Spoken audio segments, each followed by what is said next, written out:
بسم اللہ الرحمن الرحیم۔ اسماء الحسنہ میں آج ہم علیم حلیم، شکور حلیم اور غنی حلیم کے اوپر بات کریں گے۔ چونکہ حلیم کے اوپر ہم نے پچھلی دفعہ بات کر لی تھی، کچھ باتیں واضح ہو گئی تھیں، تو اب ان مزید صفات کے ساتھ یہ علیم کے ساتھ آیا ہے، شکور کے ساتھ آیا ہے اور غنی کے ساتھ آیا ہے۔ ان صفات کے ساتھ ان کو دیکھتے ہیں۔ حلیم کے بارے میں ہم یہ جان چکے ہیں کہ درگزر کرنے والی، فوراً پکڑنے والی نہیں، جذبات میں آنے والی ذات نہیں، اور ہر ایک کو دنیا میں جو بھی اس نے قاعدہ بنایا اس کے مطابق دے رہی ہے، بروں کو بھی اچھوں کو بھی۔ لیکن یہ علم کی بنیاد پہ ایسا ہوتا ہے۔ ایسا نہیں ہے کہ اللہ تعالیٰ کی صفت علم کے اوپر اثر انداز ہو کر، یعنی اللہ کو علم ہی نہیں ہے تو جو غلط لوگوں کو اللہ تعالیٰ ڈھیل دیتے چلے جا رہے ہیں، ایسا نہیں ہے۔ وہ اگر ڈھیل دے رہے ہیں تو وہ بھی اپنے علم کی بنیاد پر دے رہے ہیں، اور اگر کسی کو سختی کر رہے ہیں تو وہ بھی اپنے علم کی بنیاد پہ کر رہے ہیں۔ تو علیم اور حلیم دونوں مل کر گویا اس صفت کو وجود پذیر کرتے ہیں کہ خدا کی بردباری نپی تلی ہے، عین ٹھیک حقائق کے مطابق ہے۔ ایسا نہیں کہ فضول قسم کی ڈھیل دی جا رہی ہے یا فضول قسم کی مہلت دی جا رہی ہے، یا اللہ تعالیٰ نے موافق حالات پیدا کر دی ہیں تو بے معنی پتہ نہیں اللہ تعالیٰ کو کیا ہو گیا، نعوذ باللہ۔ ایسا کچھ نہیں ہے، ٹھیک نپا تلا پورے علم کے مطابق اللہ تعالیٰ اگر کسی کے ساتھ حلیمی کی صفت کا استعمال کرتے ہیں تو وہ اپنے علم کی بنیاد پر کرتے ہیں۔ شکور حلیم، شکور کے معنی ہم جان چکے ہیں میرا خیال ہے کسی نشست میں۔ اس کا مطلب ہے کہ اللہ تعالیٰ قدردان ہے۔ تو حلیم ہونے کی صفت اور شکور ہونے کی صفت مل کر بھی ایک صفت بناتے ہیں کہ اللہ تعالیٰ چونکہ ہماری کوششوں کو، ہمارے اعمال کو قدر کی نگاہ سے دیکھتے ہیں کہ اگر کوئی آدمی کوشش کر رہا ہے اور پھسل رہا ہے، کوشش کر رہا ہے، آگے بڑھنے کی کوشش کر رہا ہے، لیکن گرتا پڑتا کہیں نہ کہیں وہ آگے چل رہا ہے، تو اللہ تعالیٰ اس چیز کو پسند کرتے ہیں، اس کو قبول کرتے ہیں کہ کوشش تو کر رہا ہے آدمی، پھسل رہا ہے یا کچھ بھی ہو رہا ہے۔ اب اس کے ساتھ پھر صفت حلیم مل کر کوششوں کی قدر اور اللہ کی بردباری دونوں مل کر ایک بہت ہی پر امید قسم کی صفت اللہ کی ہمارے سامنے لے کر آتے ہیں کہ اللہ تعالیٰ ایک ایسی ہستی ہیں کہ جو ہماری کوششوں کے پیش نظر ہمارے ساتھ بردباری کا رویہ اختیار کرتے ہیں۔ قیامت والے دن ہو سکتا ہے کہ ہم نے جو گناہ کیے ہوں، لیکن ہماری کوششیں آخرت کی صحیح کے لیے جو تھیں وہ ہمارے لیے اللہ تعالیٰ ان کی قدر کرتے ہوئے ہماری بعض کوتاہیوں کو معاف کر دیں۔ اسی طرح غنی حلیم، غنی اس ہستی کو کہتے ہیں جو کسی کی محتاج نہ ہو۔ دولت مند کو بھی غنی اس لیے کہا جاتا ہے کہ وہ اب پیسے کا محتاج نہیں ہوتا، دوسروں کے تعاون کا محتاج نہیں ہوتا۔ تو غنی یعنی امیر ہونا۔ تو اللہ تعالیٰ غنی دونوں معنی میں ہے کہ ساری کائنات اس کی ملکیت ہے، اس کے پاس کلمہ کن کی ایسی طاقت ہے کہ جو چاہے چیز پیدا کرنا چاہے، اور دوسرے معنی یہ کہ اس کو کوئی ضرورت بھی نہیں، یعنی اگر وہ کائنات نہ بناتا تو کوئی مسئلہ نہیں تھا، کیونکہ نہ اس کو روٹی کی ضرورت ہے، نہ سونے کی، نہ چارپائی کی، نہ بستر کی، نہ گھر کی، کوئی ضرورت نہیں ہے۔ تو وہ غنی ہے اس معنی میں بھی کہ اس کو کوئی ضرورت نہیں ہے، اور اس معنی میں وہ غنی ہے کہ سب کچھ اسی کا، امیر بھی ہے وہ۔ تیسرے معنی غنی کے ہوتے ہیں کہ جیسے ہی آدمی غنی ہوتا ہے تو دوسروں سے بے نیاز ہو جاتا ہے، کیونکہ وہ ان کے محتاج نہیں ہے۔ تو جس چیز کے ہم محتاج نہ ہو ان سے ذرا فاصلہ ہی بڑھ جاتا ہے۔ اس کو اس کی پرواہ نہیں ہوتی کہ لوگ کیا کر رہے ہیں، اس کو اس کی پرواہ نہیں ہوتی کہ میرے ساتھ یہ ساتھ دیں گے کہ نہیں دیں گے، اس کو پرواہ نہیں ہوتی۔ اس معنی میں اللہ تعالیٰ غنی ہے کیونکہ ان کو کوئی محتاجی نہیں ہے، ان کو ہماری کسی چیز کی ضرورت نہیں، نہ ہماری عبادت کی، نہ ہماری اخراجات کرنے کی، نہ اللہ کی راہ میں خرچ کرنے کی، نہ قربانی کی، نہ زکوٰۃ کی۔ وہ ہمارے فائدے کے لیے یہ قانون رکھے گئے ہیں۔ تو اس معنی میں وہ غنی ہے۔ اس غنی کے اندر اگر حلم نہ پایا جائے تو وہ تو جو مرضی ہوتا رہے۔ مثلا اگر میں قتل و غارت کر دوں تو اللہ غنی ہے، بے نیاز ہے، تو قتل و غارت ہوتی رہے، نہیں، وہ حلیم ہے، اس کے قاعدے قوانین دنیا میں عمل کر کے رہیں گے۔ وہ بردبار ضرور ہے، مہلت ضرور دیے ہوئے ہے، بے نیاز بھی ہے، لیکن بردباری کا مطلب یہ تھوڑا ہی ہوتا ہے کہ آدمی جو مرضی کرتا پھرے۔ تو یہ تین صفات ہیں جن کو ہم سمجھیں گے۔ تو اب ہم قرآن کی آیتوں کی روشنی میں دیکھتے ہیں۔ سورہ الحج کی 59 نمبر آیت ہے۔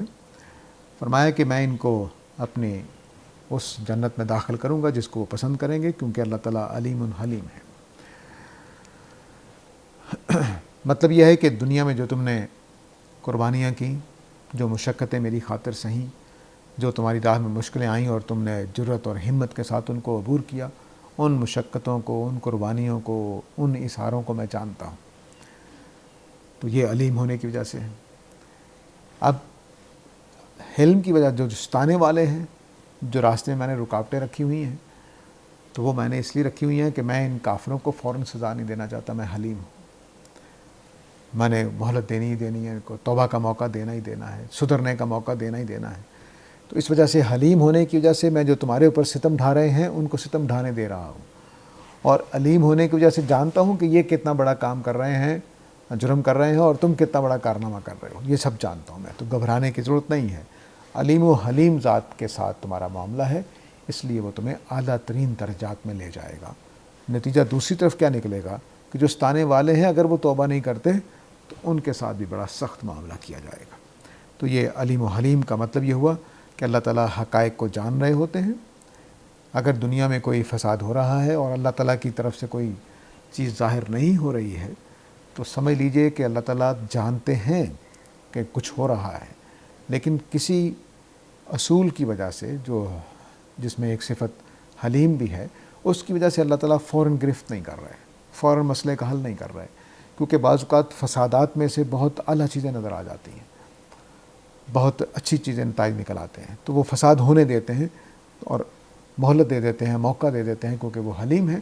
تو دنیا میں فتنہ پیدا کرنے والوں کو اللہ تعالیٰ جو فتنہ پیدا کرنے دیتے ہیں اس میں بعض اوقات خدا کی صفت حلیم اثر انداز ہو رہی ہوتی ہے، اور بعض اوقات کچھ اور قاعدہ پیش نظر ہوتا ہے، کچھ اور چیزیں پیش نظر ہوتی ہیں۔ تو حلیم کے معنی ہم جان چکے ہیں کہ فوراً نہ پکڑنے والا، بروں کو بھی روزی دینے والا، بردباری اختیار کرنے والا، معاف کر دینے والا، درگزر کرنے والا وقتی طور پر، اس وجہ سے کہ وہ ہر چیز کا دھیان رکھتا ہے۔ اس کے بعد سورہ النساء کی 12ویں آیت ہے، فرمایا کہ یہ وصیت کا جو قاعدہ ہے اس میں چل رہا ہے، تو فرمایا کہ اللہ تعالیٰ جو وصیت میں، دین میں، قرض دینے میں، اس طرح کی چیزوں میں خطا کریں گے تو میں ان کو کچھ سزا نہیں دوں گا، جو جانتے بوجھتے کریں گے وہ معاملہ ہو جائے گا، اس میں پکڑ لوں گا۔ تو علیم حلیم کا مطلب یہ ہے کہ اللہ تعالیٰ یہ جانتے ہیں کہ اس آدمی نے اگر گناہ کیا ہے تو یہ جانتے بوجھتے کیا ہے، رک سکتا تھا نہیں رکا، یہ خطا سے ہو گیا ہے، اس کے بس میں نہیں تھا کہ اس کو روک سکے، اس طرح سے ہو گیا ہے، بس اچانک ہو گیا ہے۔ تو اللہ تعالیٰ ہر چیز کو جانتے ہیں، اس وجہ سے اللہ تعالیٰ گرفت نہیں کریں گے، لیکن جس نے جانتے بوجھتے کیا اس کو معاف بھی نہیں کریں گے۔ اور وہ یہ علیم ہو گیا۔ حلیم یہ ہے کہ ابھی فوراً نہیں پکڑ رہے، تو اس لیے کہ اللہ تعالیٰ نے مہلت کا موقع دینا ہے۔ حلیم کا یہاں ایک دوسرا پہلو بھی ہے کہ اللہ تعالیٰ ہمت سے زیادہ بوجھ نہیں ڈالتے، یہ بھی خدا کی صفت حلیم سے پھوٹا ہے کہ اللہ تعالیٰ ہمت سے زیادہ بوجھ نہیں ڈالتے۔ کیوں؟ کیونکہ ہمت سے زیادہ بوجھ ڈال کر اگر آپ امتحان لیں گے تو آدمی ناکام ہو جائے گا، ناکام ہو جائے گا تو یہ تو حلم نہ ہوا، بردباری نہ ہوئی، یہ تو زیادتی ہو گئی، ظلم ہو گیا۔ تو حلیم ہونے کا تقاضا یہ ہے کہ انسانوں پر اتنا ہی بوجھ ڈالا جائے جتنا وہ اٹھا سکتے ہیں۔ تو اس وجہ سے اللہ تعالیٰ کسی بھی قانون میں ایسی شکلیں نہیں رکھتے کہ جیسے ہم نے پچھلے کسی نشست میں دیکھا تھا کہ اللہ تعالیٰ نے یتیموں کے مال کو کھانے کے لیے، استعمال کرنے کے لیے اجازت دے دی، حق کے اندر رہتے ہوئے، جائز طریقے اختیار کرتے ہوئے، کہ اب میرا بھی کاروبار ہے، اب یتیم میرے پاس آ گیا، میں نے اس کو سنبھالنا ہے، تو اس کا بھی پیسہ ہے، تو کیا میں اس کا کاروبار الگ سے دیکھوں، اپنا کاروبار الگ سے دیکھوں؟ تو مشکل پیدا ہو جائے گی۔ تو اللہ نے کہا کہ تم اس کا پیسہ دیانتداری کے ساتھ اپنے کاروبار میں ڈال لو، اور دیانتداری کے ساتھ اس کا حساب کتاب کرتے رہو، تو میں تمہیں کچھ نہیں کہوں گا، ایسا تم کر سکتے ہو۔ اس سے تمہارے کاروبار میں جو اضافہ ہوگا، فائدہ ہوگا، وہ تمہیں ہو جائے گا، اس کو اللہ تعالیٰ ناجائز نہیں کہتے، لیکن اس کا فائدہ، اس کا نفع جو بھی ہوگا وہ دیانتداری سے نکالتے رہو۔ تو اس طرح سے اللہ تعالیٰ نے بتایا کہ میں حلیم ہوں، کہ میں اس طرح کی نرمیاں کرتا ہوں، سخت قانون نہیں دیتا، ہمت سے زیادہ بوجھ نہیں ڈالتا۔ تو یہ بھی صفت حلیم کا تقاضا ہے۔ اس کے بعد سورہ احزاب کی 51 نمبر آیت ہے کہ ازواج مطہرات کو نبی صلی اللہ علیہ وسلم کے حوالے سے بات ہدایت دیتے ہوئے کہا کہ جو کچھ آپ ان کو دیں اس کے اوپر ان کو غم زدہ نہیں ہونا چاہیے، اور اللہ تعالیٰ ان کے تمہارے دلوں کے حالات کو جانتا ہے، کیونکہ وہ علیم و حلیم ہے۔ اللہ تعالیٰ دلوں کے حالات کو جانتا ہے تو اس کی بعد سختی نہیں کرے گا. اگر تمہارے دل میں خلوص نیت تھا، درست رویہ تھا، صحیح کام کرنا چاہتے تھے، لیکن کچھ شکایت پیدا ہو جاتی ہے ایک دوسرے سے میاں بیوی کو، تو وہ کوئی مسئلہ نہیں ہوگا. لیکن تم اگر رسول کی مخالفت کرنے پر کھڑی ہو جاؤ گی، یا رسول جن مشکلوں میں گھرے ہوئے ہیں، جو ذمہ داریاں ان کے اوپر ہیں، ان میں رکاوٹ بننے کی کوشش کرو گی، تو پھر معاملہ دوسرا ہو سکتا ہے. تو اس لیے فرمایا کہ میں علیم و حلیم ہوں، تمہاری ساری باتوں کو جانتا ہوں.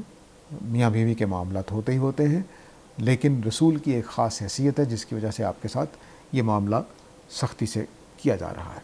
تو اللہ تعالیٰ دلوں کے بھید سے واقف ہے علیم ہونے کی وجہ سے، اور ان بھیدوں کی وجہ باوجود پکڑتا کیوں نہیں ہے؟ کیونکہ وہ حلیم ہے اور کمزوریوں کو بھی سامنے رکھتا ہے. میاں بیوی کے درمیان کے جو معاملات ہوتے ہیں اس میں بہت ساری نفسیاتی کمزوریاں دونوں فری کین میں ہوتی ہیں، مرد کے ہاں بھی عورت کے ہاں بھی. ان کمزوریوں کو بھی سامنے رکھتے ہوئے اللہ تعالیٰ معاملات کو دیکھیں گے. اسی طرح رسول بحیثیت رسول جن ذمہ داریوں میں اس میں کچھ مصیبتیں ہوتی ہیں، وہ ایک یعنی کمر توڑ دینے والا ذمہ داری ہوتی ہے. اس کی وجہ سے جو معاملات نبی صلی اللہ علیہ وسلم نہیں کر پائیں گے اپنی ازواج مطہرات کے ساتھ، ان کو اللہ تعالیٰ کا لحاظ ہے کہ اب رسول اپنی بیگمات کے وہ سارے تقاضے پورے نہیں کر سکتے جو ایک عام کاروباری آدمی کر سکتا ہے. تو اس لیے نبی صلی اللہ علیہ وسلم کے ساتھ یہ معاملہ کرنے میں نرمی، اور ازواج مطہرات کے ساتھ نرمی، اور کچھ قانون کی سختی کہ آپ جو کچھ نبی صلی اللہ علیہ وسلم دے دیں اس پر آپ کو خوش رہنا ہے، غم نہیں کرنا ہے.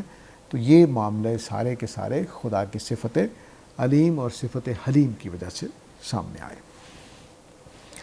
اس کے بعد سورہ البقرہ کی یہ غنی و حلیم کی صفت ہے. تو اس میں غنی کے معنی جیسے میں نے بتایا کہ جو محتاج نہ ہو، امیر ہو، سب کچھ اس کے پاس ہو، اور دوسروں سے بے نیاز ہو.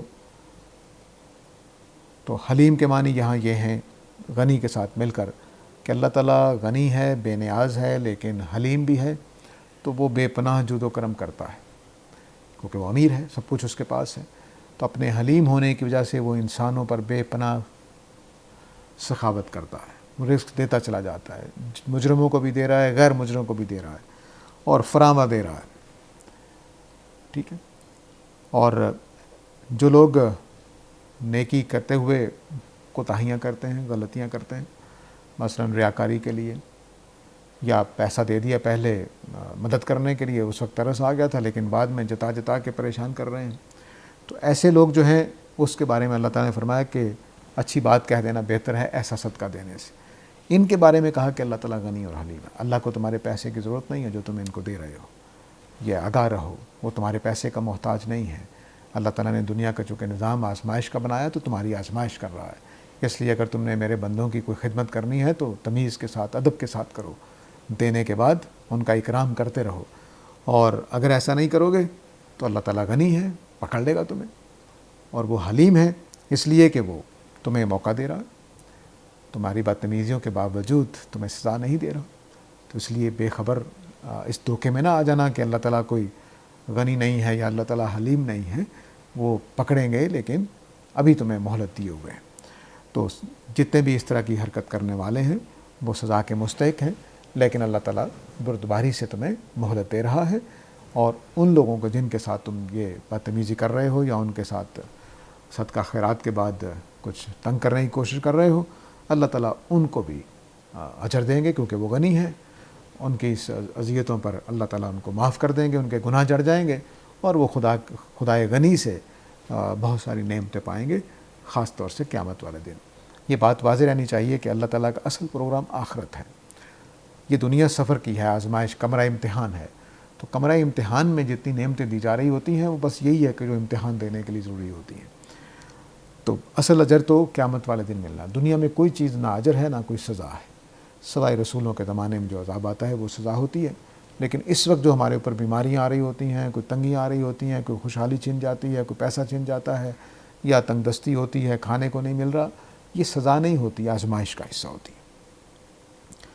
اس کے بعد سورہ تغابن کی 17 نمبر آیت ہے کہ اگر اللہ تعالیٰ کو تم قرض حسنہ دو گے تو وہ اللہ تعالیٰ بڑھا چڑھا کر تمہیں بدلے میں دے گا اور تمہاری مغفرت بھی کرے گا، کیونکہ اللہ تعالیٰ شکور بھی ہیں اور حلیم بھی ہیں. تو شکور کے معنی قدردان کے ہیں. ہماری جو بھی کوشش ہوگی، اعمال ہوں گے، اس کو اللہ تعالیٰ قدر کی نگاہ سے دیکھیں گے. اور حلیم کا مطلب ہے کہ کوتاہیوں سے درگزر کریں گے اللہ تعالیٰ. تو کوتاہیوں سے درگزر کرنا اور قدردانی کرنا، یہ دونوں مل کر ایک صفت بن گئی شکور حلیم، کہ اللہ تعالیٰ کے ہاں جو نیکیوں کو قبول کرنا، کوششوں کو قبول کرنا ہے، وہ خدا کی صفت حلیم کی وجہ سے ممکن ہوتا ہے کہ اللہ تعالیٰ حلیم ہے، کوتاہیوں کو درگزر کرتے ہیں، نقائص کو، یعنی باوجود اس کے کہ تم نے اچھی قربانی نہیں دی تھی لیکن تمہاری نیت خالص تھی، تمہارے پاس اتنے ہی حالات تھے، تو اللہ تعالیٰ اس کو قبول کر لیتا. تو فرمایا کہ یہ تم قرض حسنہ دو گے تو میں تمہارے لیے بڑھا چڑھا کر دوں گا. تم نے 10 روپے دو گے تو میں ہو سکتا ہے 700 روپے تمہیں واپس کروں، اور تم خدا کے ہاں گھسٹتے گھسٹتے پہنچو لیکن وہ تمہارا استقبال کرے، کیونکہ تمہاری کوشش یہ تھی کہ جنت میں چلے جاؤ. تو تمہارے اثار کو، تمہاری قربانیوں کو، تمہاری محنتوں کو، مساعی کو، کوششوں کو اللہ تعالیٰ قدردانی کی نگاہ سے دیکھتا ہے. بردبار ہونے کی وجہ سے تمہارے کوتاہیوں کو معاف کر دیتا ہے، اور تمہارے اس مال کو جو تم اللہ کی کمائی میں سے خرچ کرتے اس کو حقیر نہیں سمجھتا، اس کی قدر کرتا ہے. اور اس لیے توبہ کرنے والوں کے ساتھ، خیرات کرنے والوں کے ساتھ وہ فیاضی کا معاملہ کرے گا، اور ان کو آخرت میں تو بہت زیادہ دے گا، لیکن دنیا میں اللہ تعالیٰ کافروں کو بھی دے رہا ہے، مومنوں کو بھی دے رہا ہے، کیونکہ وہ شکور اور حلیم ہے. اس کا شکور دنیا میں جو آخرت کے لیے نہیں جیتے، اس کا شکور ہونا اس بات کا ثبوت ہے کہ وہ دنیا میں ان کو اجر دے گا، اور حلیم ہونے کا مطلب یہ ہے کہ ان کی سزا دنیا میں نہیں دے گا. اور جو مومن ہیں، آخرت کے لیے کام کر رہے ہیں، ان کے لیے شکور یہ ہے کہ ان کی نیکیاں قابل قبول ہیں اللہ کے ہاں، وہ ان کو قدردانی کرے گا، قدر افزائی کرے گا، اور حلیم ہونے کی وجہ سے ان کی کوتاہیوں کو درگزر کر دے گا. تو یہ آج کی 3 صفات تھیں. اس کے ساتھ اجازت چاہتا ہوں. وآخر دعوانا ان الحمد للہ رب العالمین.